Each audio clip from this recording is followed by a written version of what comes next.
అండి. ఇప్పుడు మనం ఒక స్నాక్ ఐటెంతో రెడీగా వచ్చేసామండి మేము.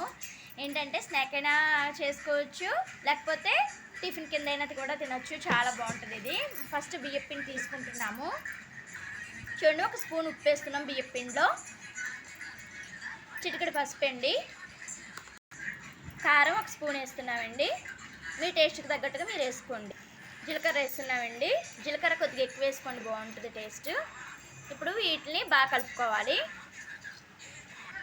ఇప్పుడు ఉల్లిపాయలు వేసి బాగా కలుపుకోవాలండి. కావాలంటే ఇందులో మనం పల్లీలు కూడా వేసుకోవచ్చు, వేయించిన పల్లీలు. ఇప్పుడు మేము ఊరి నుంచి రావడం వల్ల పల్లీలు లేవు, చూసుకోలేదు మేము. అవి కూడా ఉంటే వేసుకోండి. ఇప్పుడు వాటర్ వేసుకొని కొద్ది కొద్దిగా కలుపుకోండి. నచ్చితే పల్లీలు వేసుకొని, చాలా బాగుంటుంది పల్లీలు వేసుకుంటే.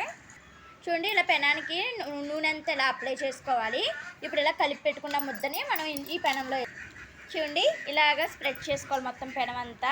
దీన్ని తపాలా రొట్టి అని అంటారండి, కొన్ని ఏరియాలో సర్వపిండి అని అంటారు. ఇలా హోల్స్ మాత్రం కంపల్సరీగా పెట్టుకోవాలి.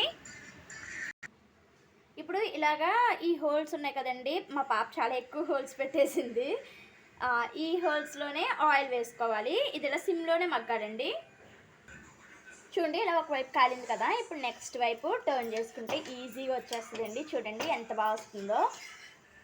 చూడండి, టర్న్ చేసిన తర్వాత తపాలా షేప్లో వచ్చింది కదా, అందుకేనండి దీన్ని తపాలా రొట్టి అంటారు. చూడండి, ఇది క్రిస్పీగా చాలా బాగుంటుంది. నచ్చితే లైక్ చేయండి, షేర్ చేయండి, సబ్స్క్రైబ్ చేసుకోవడం మాత్రం అస్సలు మర్చిపోద్దు. చాలా టేస్ట్